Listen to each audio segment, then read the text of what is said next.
Voici probablement la question que vous m'avez le plus posée depuis l'ouverture de cette chaîne. Roman, quel site tu me recommandes d'utiliser pour investir en bourse? Alors par message et commentaires, j'essaye toujours de vous répondre de manière concise avec les 2-3 courtiers que je préfère. Mais voilà, je me suis dit qu'il était grand temps que je vous tourne cette vidéo pour vous expliquer en détail comment je m'y prends concrètement pour juger un courtier. Et surtout, quel est mon top 3, les 3 courtiers que je vous recommande d'utiliser aujourd'hui si vous souhaitez investir en bourse. Vous allez voir, il y en a un que je vais vous conseiller si vous avez plus de 2000 € de capital à investir. Un autre si vous débutez et que vous avez un capital plus réduit. Et enfin, un dernier si vous souhaitez surtout investir dans des ETF. En cliquant sur le premier lien dans la description, vous retrouverez un fichier sheet dans lequel j'ai classé 13 courtiers différents selon ces 5 critères. La sécurité, le nombre de produits disponibles, les frais, l'interface et enfin le support client. Alors les 3 premiers critères me semblaient les plus importants et je leur ai donc donné plus de poids dans la note finale. Ils sont notés sur 5 points alors que l'interface, elle, est notée sur 3 et le support client sur 2. En faisant le total des points, nos courtiers obtiennent donc, un petit peu comme à l'école, une note sur 20, ce qui va vraiment nous permettre de les classer du moins intéressant au plus intéressant. Et ce qui est top aussi avec ce système les amis, c'est que je vais pouvoir mettre à jour ce fichier sheet. Donc si demain un courtier améliore son offre, je pourrais faire monter sa note et vice versa, si un courtier détériore son offre, je pourrais la faire baisser. Voilà, en tout cas, comptez sur moi pour mettre à jour ce fichier sheet le plus régulièrement possible. Et si jamais vous voyez des erreurs ou des courtiers que j'ai oublié d'ajouter, n'hésitez pas à me le dire dans les commentaires et je ferai les modifications nécessaires. Le but, c'est vraiment de créer une superbe ressource qui vous permet en un clin d'œil de trouver le courtier le plus adapté à vos objectifs. Je dis vos objectifs parce que le meilleur courtier pour moi n'est pas automatiquement le meilleur courtier pour vous.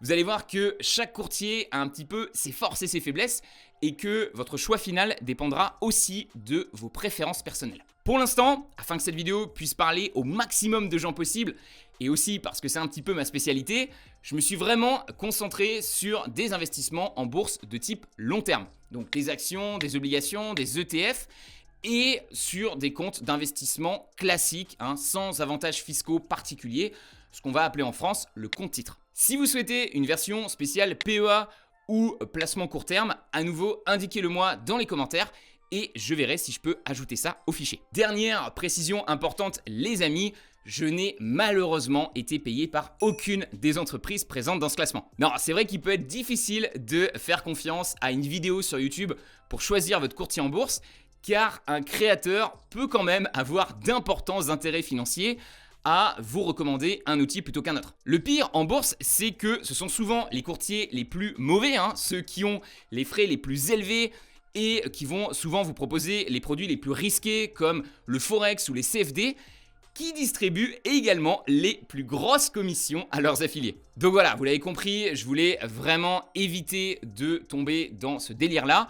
Et du coup, j'ai décidé pour cette vidéo de n'accepter tout simplement aucun partenariat avec aucun courtier et même d'aller plus loin que ça, de ne pas mettre de lien d'affiliation, donc 0 dans cette vidéo, dans la description ou même dans le PDF. Donc voilà, je pense que ça me fait faire une croix sur un chèque important, mais en même temps, je me dis que c'est quand même beaucoup mieux pour l'impartialité du classement que je vais vous proposer ici. Ok, toutes ces précisions ont été faites, je vous propose qu'on démarre tout de suite notre analyse détaillée de nos courtiers avec ce que j'appelle le critère 0. Ce critère 0, c'est tout simplement le nombre de pays disponibles. Et oui, car si un courtier n'est même pas disponible dans votre pays, ça ne sert évidemment à rien de l'analyser. Alors attention, il s'agit bien ici de votre pays de résidence, pas de votre nationalité. Par exemple, si vous êtes d'origine française mais que vous habitez aujourd'hui au Canada, il va bien falloir que vous regardiez les courtiers qui acceptent les résidents canadiens, pas les résidents français. Pour chaque courtier, je vous ai indiqué dans cette case, dans le fichier sheet, les pays qui sont disponibles.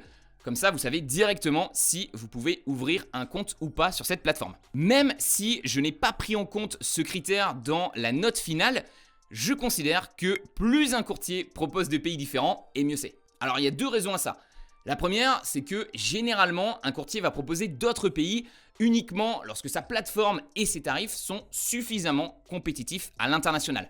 Voilà, c'est un certain gage de qualité pour un courtier de proposer beaucoup de pays. Et la deuxième, cette fois-ci plutôt d'ordre pratique, c'est que si jamais vous venez à changer de pays, changer de résidence, comme moi j'ai pu le faire, vous n'aurez pas besoin à ce moment-là de changer de courtier. C'est pratique, vous pourrez rester sur le même. Sur ce critère des pays, vous voyez que la palme d'or revient à Interactive Brokers et Saxo Bank, qui sont chacun disponibles dans plus de 100 pays différents. Au milieu de notre classement, on a DeGiro qui propose une vingtaine de pays européens. Et tout en bas, on a Bourse Direct, Boursorama, Before Bank et Fortuneo, 4 courtiers français qui ne sont disponibles qu'en France. Ok, premier grand critère qu'on va analyser ensemble les amis, la sécurité. Alors c'est un critère particulièrement important si comme moi, vous prévoyez d'investir de grosses sommes en bourse. Et j'ai noté ce critère sur 5 points. 1. Est-ce que ce courtier est régulé par des institutions financières? 2. Depuis combien de temps existe-t-il? 3. Est-ce qu'il est coté en bourse? 4. Est-ce qu'on possède réellement les actions qu'on achète avec? Et enfin, 5. Est-ce qu'on peut facilement transférer nos actions vers un autre courtier? Dans l'idéal, vous voulez un courtier évidemment qui existe depuis longtemps, qui a fait ses preuves et qui a déjà survécu à des crises financières importantes, comme par exemple celle de 2008. Et le fait qu'il soit coté en bourse est un plus, ça va forcer le courtier à être plus transparent sur ses résultats financiers. Et s'il va mal, vous serez au courant. Interactive Brokers prend la tête du classement ici avec une note de 5 sur 5. C'est sûrement le courtier le plus sécurisé que vous pourrez trouver. 43 ans d'existence, coté en bourse et plus de 200 milliards d'actifs sous gestion. Il est suivi de près par XTB, Saxo Bank et Bourse Direct qui ont eux aussi un important historique. Les moins bons élèves dans cette catégorie sont évidemment les fintech comme Revolut ou Trade Republic qui ne sont pas des entreprises publiques et qui n'existent que depuis quelques années. Le manque de recul et d'expérience de ces plateformes fait que beaucoup de gens auront du mal à leur confier des sommes trop importantes. Aussi, sur eToro, Revolut et T212, vous ne pouvez pas transférer les actions que vous possédez sur un autre courtier. Donc concrètement, ça veut dire que si un jour vous voulez changer de courtier, vous êtes obligé de vendre vos actions, récupérer votre argent, la transférer sur votre nouveau courtier et enfin tout racheter les actions que vous aviez. Et surtout, vu que vous avez vendu vos actions, vous allez être obligé de payer un impôt sur les plus-values potentielles que vous avez déjà réalisées. C'est assez embêtant. Sur les courtiers français, cette option de transfert d'actions est normalement disponible, sauf qu'elle est extrêmement chère et également très compliquée. On est par exemple à 60 € par ligne sur Fortuneo. Concrètement, ça veut dire que si vous avez juste 15 actions chez ce courtier, cela vous coûtera 900 € de changer de fournisseur. Et c'est pas vraiment mieux sur Bourse Direct où plusieurs clients reportent avoir attendu des mois pour que leur transfert soit réellement effectué. Mais la dernière place de notre classement au niveau sécurité ne va pas sur un courtier français mais à Trading 212 qui non seulement ne nous donne pas la possibilité de transférer nos actions, mais nous annonce aussi au KLM sur sa FAQ que les actions qu'on achète avec son app ne nous appartiennent pas vraiment. Nous les détenons en votre nom. Et devinez où est-ce qu'ils détiennent vos actions? Et oui, sur le numéro 1 du classement Interactive Brokers, qui, comme il le précise si bien, est le plus grand courtier du monde par nombre de transactions quotidiennes. Donc voilà les amis, je sais pas ce que vous en pensez, mais moi perso, au niveau sécurité, je vais vraiment préférer passer directement par le courtier le plus établi et reconnu, plutôt que par un intermédiaire. Le deuxième grand critère qu'on va analyser ensemble les amis, il est capital lui aussi, c'est le nombre de produits disponibles. Parce que vraiment, il n'y a rien de plus frustrant que de rejoindre un courtier et de ne pas retrouver l'action ou l'ETF que vous cherchiez justement à acheter à la base. J'ai noté ce critère des produits sur 5 points. 1. Le nombre d'actions disponibles. 2. Le nombre d'ETF disponibles. 3. Le nombre de devises disponibles. 4. La possibilité d'acheter des actions fractionnées. Et enfin 5, la possibilité de prêter vos actions. Idéalement, vous voulez un courtier qui propose un large choix d'actions et d'ETF. Comme ça, vous pourrez vraiment investir dans les produits qui vous intéressent le plus. Pareil pour les devises. On n'y pense pas forcément quand on débute, mais c'est vraiment très pratique de pouvoir acheter et conserver plusieurs monnaies différentes sur votre compte de bourse. Ça vous permet notamment de ne pas avoir à payer un frais de change en automatique à chaque fois que vous vendez une action ou que vous recevez un dividende dans une autre devise que celle de votre compte. Par exemple, imaginons que j'ai des actions Coca et que je souhaite les vendre pour acheter à la place des actions Pepsi. Si je vends mes actions Coca sur Interactive Brokers ou Saxo Bank, je recevrai le montant de cette vente en dollars sur mon compte et je pourrai ensuite me servir directement de ces dollars pour acheter par exemple l'action Pepsi qui elle aussi est cotée en dollars. Alors que malheureusement chez la majorité des courtiers, DeGiro, XTB ou encore Trade Republic, lorsque je vends mon action Coca, l'argent est automatiquement converti dans ma devise de base, l'euro, et je dois donc la reconvertir en dollars si je souhaite acheter l'action Pepsi. Et bien sûr, à chaque conversion, je passe à la caisse et je dois m'acquitter d'un frais de change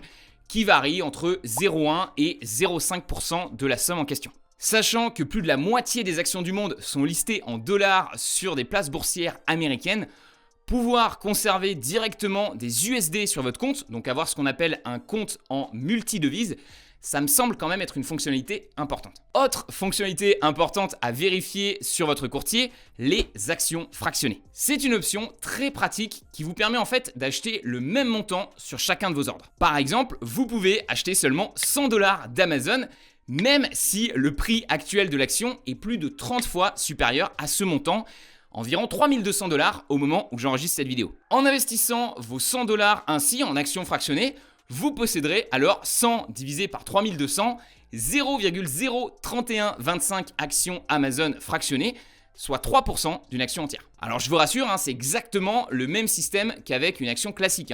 Si l'action Amazon monte de 10%, vos actions fractionnées monteront elles aussi de 10%. Et si jamais Amazon se met à verser un dividende, vous toucherez vous aussi un dividende avec vos actions fractionnées, équivalent au pourcentage que vous possédez. Donc si par exemple Amazon décide de verser 100 € de dividendes par action et que vous possédez 3% de cette action en fractionné, vous toucherez alors 3 € de dividendes. En réalité, je ne vois que deux inconvénients avec ce système d'actions fractionnées, c'est que primo, vous n'avez pas de droit de vote et secondo, il est assez difficile de transférer des actions fractionnées sur un autre courtier. Heureusement, en rachetant plusieurs fois des fractions d'une même action, vous finirez en fait par en obtenir une entière qui aura exactement les mêmes propriétés qu'une action classique. Donc vraiment, si vous avez un petit capital, c'est selon moi une option essentielle qui vous permet d'investir facilement dans des entreprises super intéressantes dont le prix des actions aurait pu un petit peu vous stopper. Comme par exemple Amazon, Google ou encore Adobe,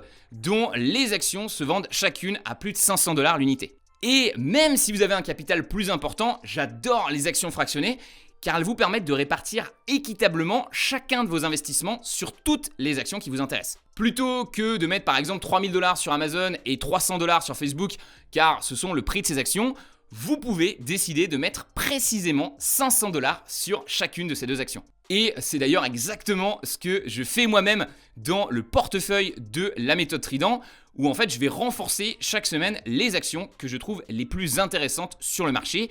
Et à chaque fois, je vais le faire avec un montant de base de 500 $. Et ce qui est vraiment top grâce à ces actions fractionnées, c'est que les membres peuvent investir dans les mêmes actions que moi, exactement les mêmes, mais en adaptant ce montant de base à leur capital disponible.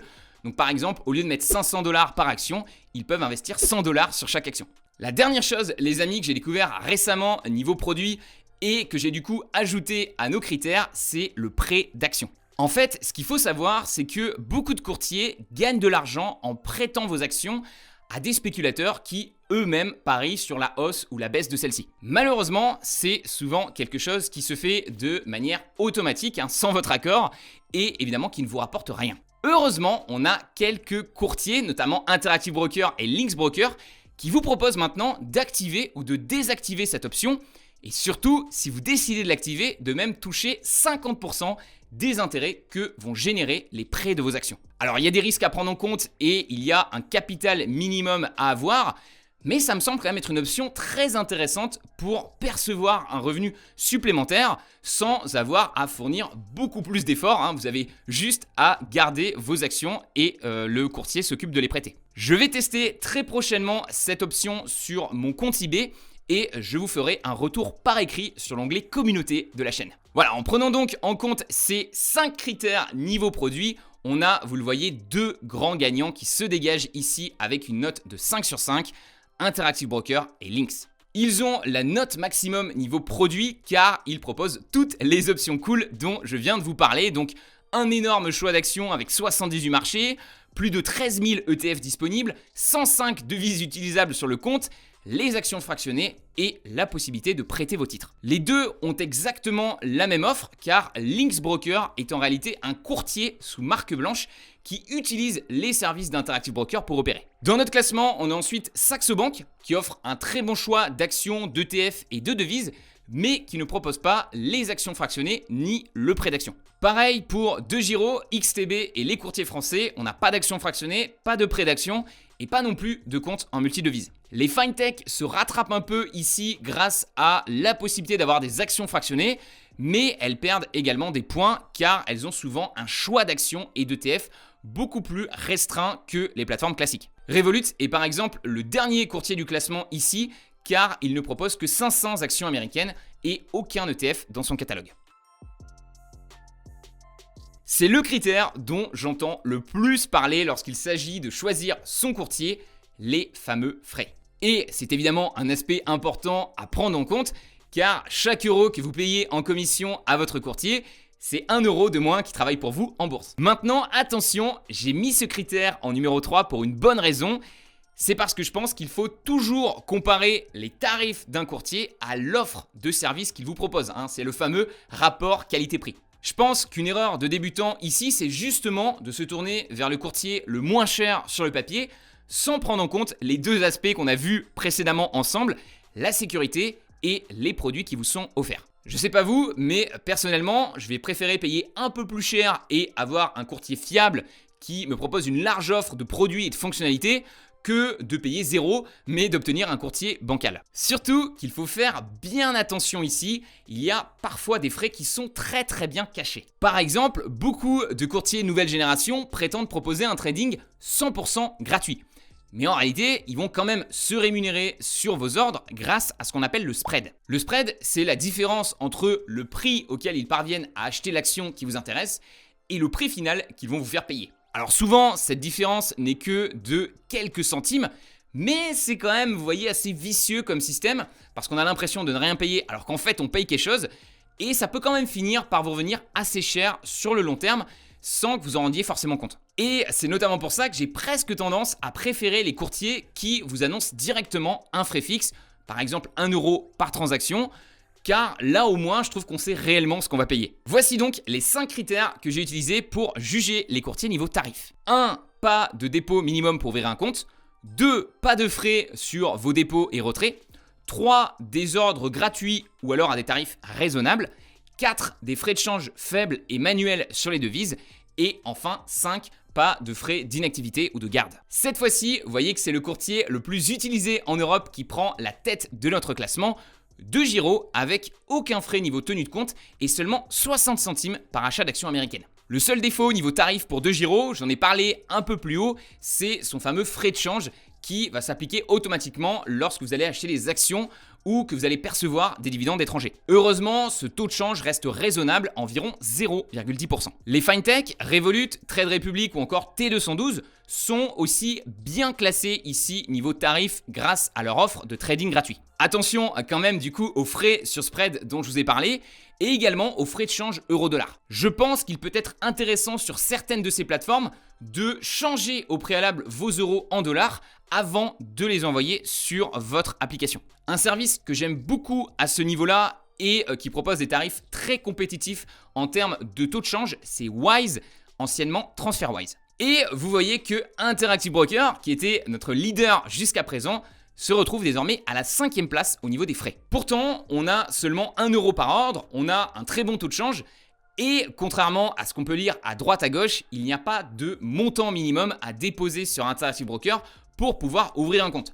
J'ai moi-même ouvert mon compte en 2017 en déposant seulement 1 000 € au début. Par contre, eBay perd des points ici car il applique un frais d'inactivité. En fait, vous allez avoir vos 3 premiers mois gratuits sur la plateforme et ensuite ça sera... Hop, changement de plan les amis, pendant le montage de cette vidéo, j'ai reçu 7 emails de la part d'Interactive Broker indiquant qu'ils ont finalement décidé de supprimer complètement leurs frais d'inactivité. Donc voilà, c'est vraiment une excellente nouvelle parce que ces frais d'inactivité qui variaient entre 10 et 20 dollars par mois, c'était un petit peu la seule chose qui faisait encore défaut à eBay niveau tarif, notamment pour les petits portefeuilles.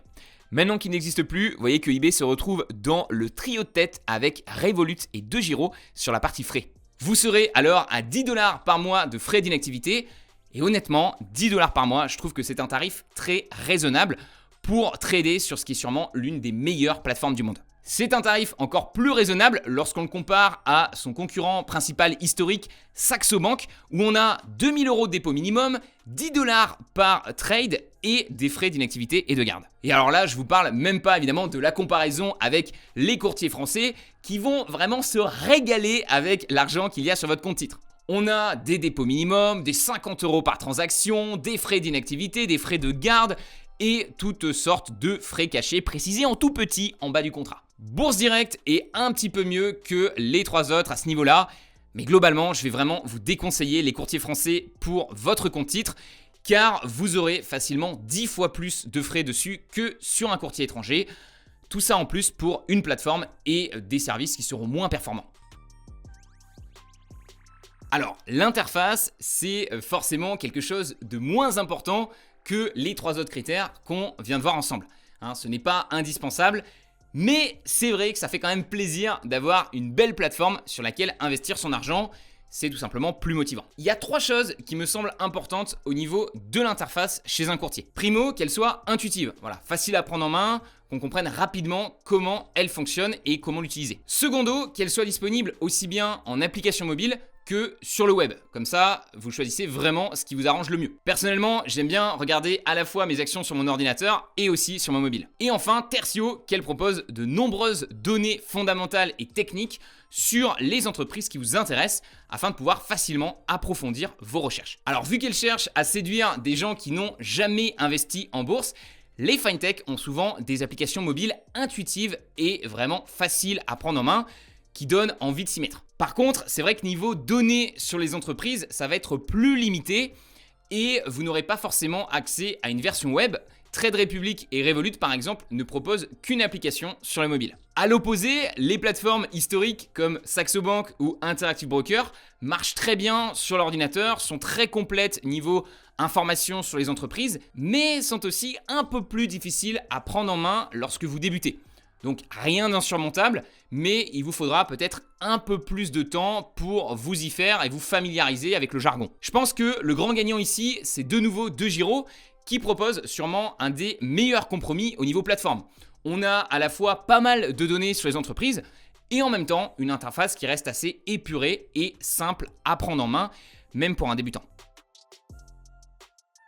Dernier petit critère, les amis, qu'on va utiliser pour choisir notre courtier, le support client. Parce qu'évidemment, lorsqu'on a un problème avec notre compte et notre argent, c'est quand même toujours bien de pouvoir rapidement obtenir une réponse. Alors j'ai moi-même testé plusieurs supports clients et je me suis aussi basé sur d'autres avis laissés en ligne. Globalement, les bons courtiers en support client vous répondront rapidement en français par chat, email ou même téléphone. On peut citer Trade Republic et DeGiro. Et les moins bons courtiers, les mauvais courtiers niveau support client vous répondront lentement en anglais et uniquement par email. On peut citer T212 ou encore Revolut. J'ai également ajouté un point bonus au courtier ici s'il proposait l'IFU. C'est le fameux imprimé fiscal unique qui vous permet, lorsque vous êtes résident français, de gagner du temps sur votre déclaration d'impôt annuel. C'est en fait une feuille pré-remplie qui vous indique vos chiffres de plus-value et de dividendes et dans quelle case il va falloir les rentrer sur votre avis d'imposition. Sur nos 12 courtiers, il n'y en a que 6 qui proposent cette option: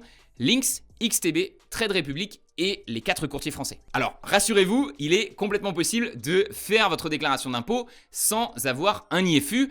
Et j'ai d'ailleurs récemment fait une vidéo pour les membres Trident dans laquelle je montre le procédé à suivre étape par étape avec Interactive Broker comme exemple. Donc forcément, c'est un peu plus long que lorsque vous avez un papier pré-rempli, mais voilà, ça reste un processus relativement simple. J'estime qu'une déclaration sans IFU devrait vous prendre, une fois que vous savez la faire, environ 20 minutes par an. au lieu des 2 minutes par an que ça vous aurait pris si vous aviez l'imprimé fiscal. Donc voilà, l'IFU, c'est vraiment quelque chose de pratique, mais ce n'est pas du tout indispensable, hein, ça ne devrait pas être votre critère principal pour choisir votre courtier. Par contre, en effet, si votre courtier ne propose pas l'IFU, assurez-vous tout de même qu'il pourra vous fournir un relevé d'activité suffisamment détaillé sur vos plus-values et dividendes. Ça va vraiment faciliter votre déclaration et c'est par exemple le cas sur Interactive Brokers et DeGiro. Parce que bien faire votre déclaration annuelle avec des fintech comme Revolut ou T212, c'est en effet un peu plus compliqué. Souvent, il va en fait falloir contacter leur support client pour qu'ils vous donnent plus de détails sur les activités de votre compte afin que vous puissiez déclarer tout ça correctement. Bon, alors les amis, quelle est la conclusion de toutes ces analyses? Quel est le meilleur courtier pour investir en bourse? Bon, j'espère vous avoir montré à travers cette vidéo que ce n'était pas une question si facile à répondre, hein. On a vu qu'il y avait quand même beaucoup de critères à prendre en compte pour faire un choix éclairé et que cela dépendait aussi de vos objectifs personnels, notamment des produits dans lesquels vous souhaitez investir et du capital que vous avez à votre disposition. Maintenant voilà, basé sur notre barème à 20 points qui prend donc en compte sécurité, produits, frais, interface et service client, le numéro 1 avec une note de 17 sur 20, c'est Interactive Brokers. Si vous êtes sérieux sur la bourse et que vous avez plus de 2000 € de capital à investir, c'est vraiment le courtier que je vais vous recommander. C'est le plus réputé, le plus sécurisé, celui qui va vous proposer la meilleure offre de produits et de fonctionnalités, ainsi que des tarifs très compétitifs. C'est pas pour rien que beaucoup de courtiers comme Lynx ou Trading 212 utilisent les services d'Interactive Brokers pour opérer et que sur presque tous les sites de comparatifs sérieux, vous le verrez classé numéro 1. C'est le courtier que je recommande systématiquement à tous mes clients et j'ai moi-même investi plus de 160 000 € de mon propre argent dessus. Je n'aurais évidemment pas fait ça si je n'avais pas 100% confiance dans le service d'Interactive Brokers. Alors certes, on a ces 10 $ de frais d'inactivité par mois, mais honnêtement, Netflix est à 12 € par mois et personne ne s'en plaint. Voilà, surtout que maintenant, il n'existe même plus ces frais d'inactivité. L'interface web est aussi un petit peu old school. Parfois, on va recevoir des messages qu'on va pas forcément complètement comprendre car le jargon utilisé est quand même assez technique. Mais globalement, Interactive Brokers a fait beaucoup d'efforts ces dernières années pour justement plaire aussi aux investisseurs qui démarrent. Voilà, les messages deviennent de plus en plus clairs et l'interface se rapproche petit à petit des fintech. Bon, je suis conscient que je ne suis pas complètement objectif ici sur Interactive Brokers car cela fait maintenant 4 ans que j'utilise cette plateforme et que j'en suis pleinement satisfait. Mais voilà, même lorsque je regarde de manière 100% objective la concurrence avec par exemple ce comparatif de fichier sheet, je ne trouve pas aujourd'hui de courtier qui propose un aussi bon rapport qualité-prix pour de l'investissement dans des actions individuelles. DeGiro par exemple est vraiment top, hein, c'est le numéro 2 de notre classement avec une note de 14 sur 20. Mais il y a quand même encore 3 choses qui me gênent avec ce courtier. La première, c'est qu'il n'y a pas les actions fractionnées. Alors que, comme je vous l'ai dit plus haut, je trouve que c'est vraiment une superbe option pour équilibrer vos achats. La seconde, c'est qu'il n'y a pas de compte en multidevises. Donc on va quand même se taper des frais de conversion à chaque fois qu'on va vendre ou qu'on va percevoir des dividendes en dollars, ce qui peut finir par représenter quand même pas mal d'argent. Et enfin, la troisième, c'est qu'il y a quand même de nombreuses actions qui sont tout simplement introuvables sur DeGiro. Les MLPs, les REITs, les actions dans la défense. C'est simple, sur les 18 actions que j'ai analysées et recommandées pour l'instant dans la méthode Trident, il y en a quand même 5, soit 25% de la liste, que je n'ai pas pu retrouver sur DeGiro. Et attention, là on parle quand même d'entreprises qui pèsent des dizaines de milliards, hein. C'est pas des placements obscurs dans des startups. Donc voilà, DeGiro, je dirais que c'est très bien si vous avez une approche très simple de vos investissements, une approche minimaliste, que vous souhaitez surtout acheter des ETF ou alors des actions très connues. Malgré ce frais de change, vous aurez quand même des frais très compétitifs et également une plateforme design. Par contre, en effet, si vous souhaitez avoir plus de fonctionnalités comme les actions fractionnées ou le prêt d'actions et plus de choix au niveau de vos actions et également des devises, je vous recommanderais plutôt Interactive Brokers. Enfin, si vous découvrez tout récemment ce monde de l'investissement boursier, que vous souhaitez ouvrir un compte rapidement pour investir une centaine d'euros, les fintech, avec leur application mobile facile à utiliser, peuvent être une bonne porte d'entrée dans l'investissement boursier. Parmi les 4 que je vous ai présentés aujourd'hui, Trade Republic est la mieux classée dans nos critères avec une note de 12,5 sur 20. Vous allez avoir moins de frais que sur eToro, plus de choix d'actions que sur Revolut et contrairement à T212, vous posséderez réellement vos actions et vous pourrez les transférer plus tard sur un autre courtier, Ce que je vous recommanderais quand même de faire une fois que vous avez plus de 2000 € investis sur votre compte afin d'avoir plus de fonctionnalités et un courtier plus sécurisé. Voilà donc les amis pour ce qui est concrètement de mes 3 recommandations niveau courtier. Donc on récapitule. Si vous voulez partir avec le meilleur, c'est Interactive Brokers. Si vous voulez surtout investir dans des ETF, ça va être DeGiro. Et si vous voulez démarrer simplement sur votre mobile avec un petit capital, ça va être Trade Republic. Évidemment, si vous n'êtes pas d'accord avec ce classement, dites-le moi dans les commentaires et on en discute. En tout cas, voilà les amis, j'espère que cette nouvelle vidéo vous a plu. Lâchez-moi le petit pouce bleu des familles si c'est le cas.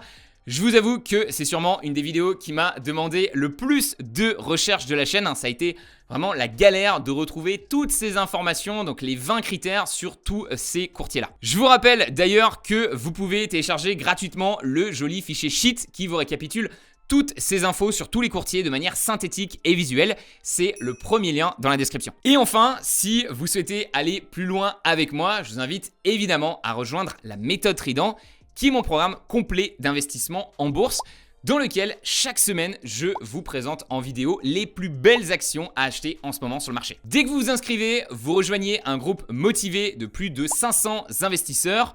Vous avez une formation complète sur 4 semaines pour bien comprendre comment fonctionne la bourse et les erreurs qu'il faut éviter. Et vous accédez aux 11 actions que je vous recommande d'acheter aujourd'hui même pour toucher un maximum de dividendes et de plus-value sur les 5 prochaines années qui arrivent. Voilà, c'était Roman, je vous dis à très vite pour une prochaine vidéo. Ciao! Et si une vidéo de 30 minutes ne vous suffit pas, voici une autre petite vidéo sympathique de ma chaîne qui d'après YouTube pourrait vous plaire.